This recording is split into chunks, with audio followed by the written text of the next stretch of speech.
this week. Exactly. Welcome back to Horizons. The sequel to Little Witch Academia, the super popular short anime from 2013, is finally complete.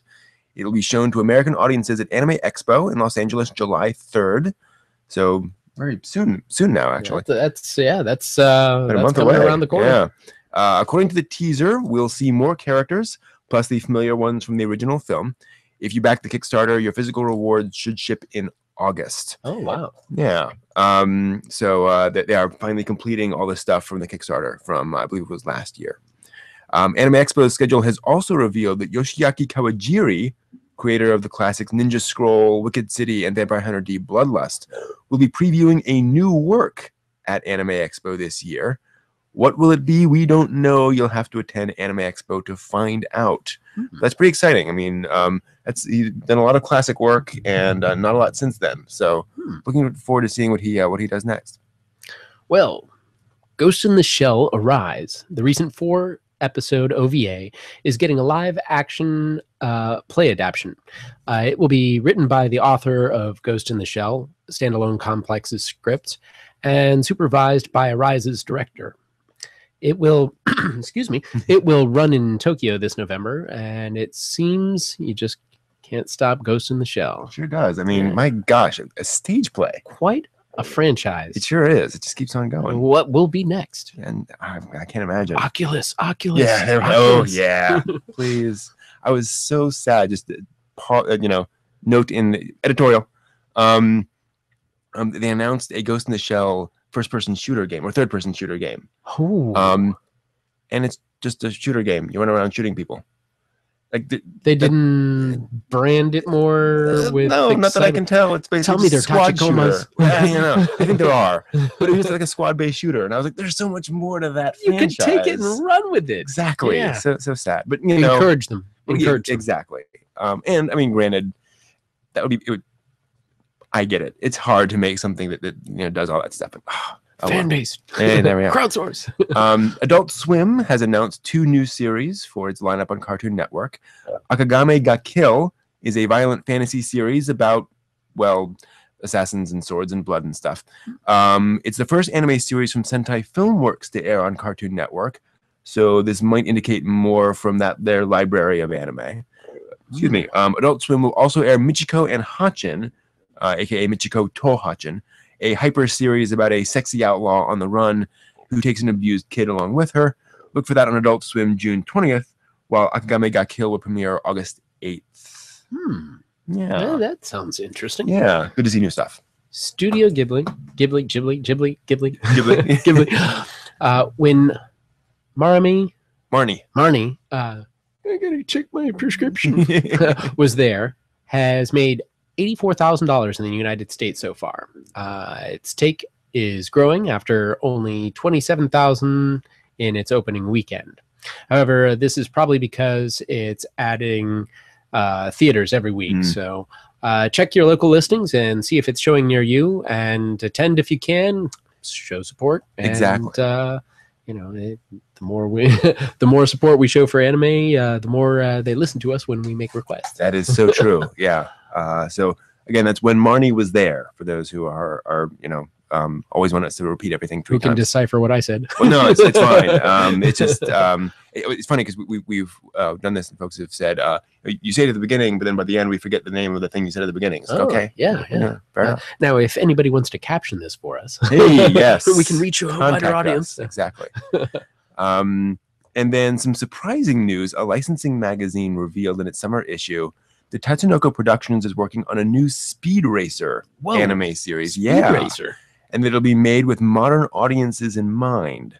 This is after a contentious legal battle between Tatsunoko and an American licensing company called Speed Racer Enterprises. It was finally resolved last year. Tatsunoko now owns all rights to Speed Racer. Now that is cool. Yeah, I'll be very curious to see where that goes. I mean, Speed Racer is a very classic series in many ways. Yeah, a lot of people love it, but it's also very much a product of its time. So I'd love to see how it gets it's updated. Yeah, exactly. Did you ever see the Dexter's Laboratory parody of Speed Racer? No. Oh, it's wonderful. It's wonderful. That's one I've got to see. It's a lot of fun. Moving on to some upcoming conventions. So Colossal Con, yes. Colossal Con will be in Sandusky, Ohio this weekend, June 4th through 7th. Among the guests will be Steve Bloom, the voice actor, Johnny Young Bosch, the voice actor, and the Symphonic Anime Orchestra. Oh, wow. That's good. Yeah. That's quite a group. Kaon, dyslexia, is going to be in Dallas, Texas, June 5th through 7th. So that's this weekend. Yeah. Wow. So quick, if you're in Texas, go. Right. It's the oldest continually running anime based convention in the U.S. Wow. And so they're going to be featuring guests like Caitlin Glass, Kyle Herbert, Michael Tatum, J. Michael Tatum, and it looks like production of Production IG. IG's president. Yeah, it's gonna be that there. Is huge. No kidding. So get his card for us and send it to him. Send his card to us. Absolutely. Then a couple more. So Arch Anime will be in Collinsville, Illinois, in the Gateway Center. That'll be again this weekend, June 5th through 7th. And Desukon. Sibelius. Wait, Finland? Yes. Finland. Yeah. Finland. We're going international. You bet. And it is sold out. It is sold out. It's this same weekend, June 5th through 7th. So if you're listening from Finland, let us know. I hope you had a ticket. If not, find somebody who did and let us know. Exactly. Yeah, call in. And then Ninja Con is June 6th. That's Saturday, I believe.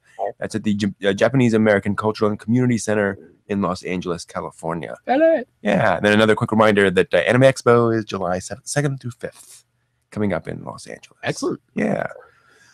So let's see here. In other news, so Kickstarter news. Animego has finally released its Kickstarter for Otaku no Video, which we've been following here on Horizons. This is the Gainax-produced mockumentary about anime fandom from the 1980s, made in the 1980s and also about fandom of the 1980s. A mere $25 US gets you the Blu-ray shipped anywhere in the world outside Japan. Are you serious? Yeah. I've got to jump on that. No kidding. The Kickstarter's already reached its funding goal of $40,000 US, so it's definitely going to happen. It was at like $60,000 when last I checked. When does that close out? Like 3 weeks from now. Oh, so, got to jump on that. It reached its goal in like 14 hours. So if you dig anime and the creation of anime, this is a good one. Exactly. What's great about Otaku no Video is that it is a fun anime just for the story and so forth. It's fun for how much it makes fun of fans, and for sort of peek into how the industry works. Yeah. There's so many things happening at once. It's a good slice of life. It's enjoyable. Exactly. Definitely enjoyable. Yeah. Writing Bean, Animego also announced an upcoming Kickstarter for Writing Bean, the 1989 OVA set in the same universe as Gunsmith Cats. Kickstarter is planned for this summer. Very cool. So they've done the Otaku no Video Kickstarter. They also did the Bubblegum Crisis Kickstarter like last year. So they're on a roll. So chances are that's going to happen. And then there's another one. A Kickstarter appeared recently to launch a magazine called Anime Monthly. Oh. Unfortunately, there's almost no information about the magazine's content itself in the Kickstarter. The founder doesn't seem to have any magazine experience and hasn't backed or done anything else on Kickstarter. The idea is there. It doesn't sound like there's a lot of potential.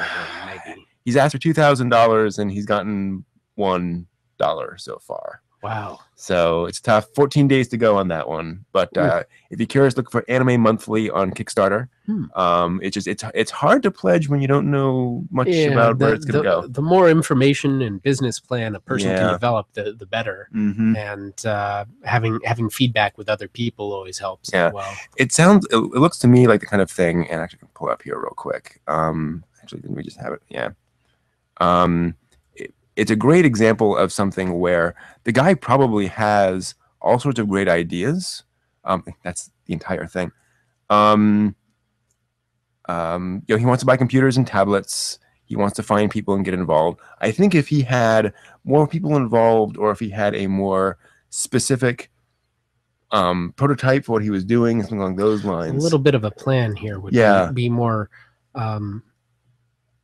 interesting if he developed it. Getting money for computers only goes so far. Right. of course, his target audience should be clearly defined, and it looks like he's doing that. But what he intends to do is he going to have recurring articles this month, editorials. Is it going to be fan base, industry base? Is it going to be both? Is it going to is there any plan for advertising? Exactly. Just something more would be nice. It would also be nice. I mean, he has a brief bio where he just says he's been a photographer since 2013, an anime fan, gamer, and friendly. And if we knew more about what his contributions would be to the magazine, that would help a lot too. So hopefully it'll come. And I hope something along these lines happens, because Otaku USA is the only, and Protoculture Addicts, I guess, but that's every quarter now. But I think they're the only is New Type magazine. New Type. Are they still doing American New Type? I don't know. Well, perhaps we could enlist him to our news gathering. There we go. Army. There we are. And have him fold in some of his talents under our umbrella. Yeah, wouldn't mind that. All right, so good luck on that. If that doesn't come through, maybe we'll see something different coming out of Anime Monthly. Also, monthly's tough. Monthly is a lot of work for one person. Yeah. Having a staff, having a quarterly initially might give or at least a proof of concept that he could, hey, here's what I intend to do. Here's a sample insert article here, even just a 4-page. I'd recommend he do a fanzine. A fanzine. Do like a 2-page fanzine for a couple of months, just to get it going and kind of get it spun up. Then people can see that and say, "Oh, here's the layout. Here's something I can hold in my hands and say, oh yeah, there's okay, I see potential here and here." It gives them something tangible that they can say, "Hey, this does have potential." Exactly. Yeah. We'll see. Yeah. Moving on to the anime releases that have come out this week. Starting with the Aniplex of America has released Expelled from Paradise. That's not trademarked. Are we going to get probably. So Expelled from Paradise in Blu-ray, $50 for the standard Blu-ray and $65 for the limited edition Blu-ray. And Crunchyroll Discotek has 5 centimeters per second, and that's come out on is that DVD? I believe it's DVD. $24.95. Huh? I believe it. So yeah, that's not too bad. Reasonable price. Yeah, I know this has been released on DVD before, so this is kind of a re-release, save edition. Discotek Media alone has released Lupin III from Siberia with Love, another one of the innumerable Lupin releases, which is awesome. It's so neat seeing so many of that stuff out now.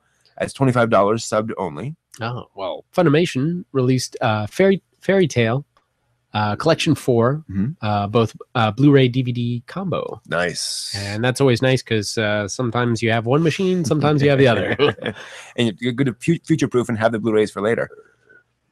And the price on that is $54.98. Excellent. Funimation has also released Nobunagun, the complete collection. The Blu-ray DVD, there's the combo, and also a limited edition. The standard combo is $65. The limited edition is $70, so only $5 more. Oh yeah, might as well go for the LE. Exactly. Funimation also has Wanna Be the Strongest in the World complete collection on Blu-ray and DVD combo. Nice. For $65, give or take a few pennies. And it looks like the limited edition is also $5 more on that one too. Check that out. Cool. Moving on to Sentai Filmworks, they released the Haikyuu Collection 1. DVD is $50, Blu-ray is $60. Those are subtitled only. TRSI. The Right Stuff. The Right Stuff International. Right Stuff. Nozomi. Teacher, Please Teacher, the complete collection, which I think I have one disc of a few episodes. The complete collection for $39.99. That's great. Remember back when you'd get like one volume of an anime series for like $29.99? 3 episodes. I'm gonna have a fortune to get the whole series. Like the old T-shirt, anime, drugs would be cheaper. And finally, speaking of old school, Viz Media has released Set 6 of Ranma 1/2. Ranma-chan. So on DVD, that's going to be $44.82, which is an interesting price, and the Blu-ray special edition will be $55. It would be fun to get the entire collection. Wouldn't that be amazing? I don't know that they could say save, but having the whole collection all at once. Yeah.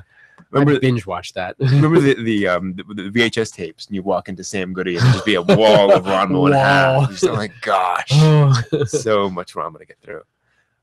So thanks to the DVD Talk forum for the releases and other news agencies, including AnimeNewsNetwork.com and AnimeNewsNetwork.com, as well as AnimeNewsNetwork.com. And I think there were a few other spots, but mostly AnimeCons. And AnimeCons.com. Exactly. And, thank you for that.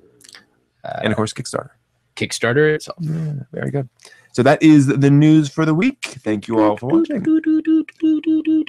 That's my telegraph. Now we've got to find that sound effect.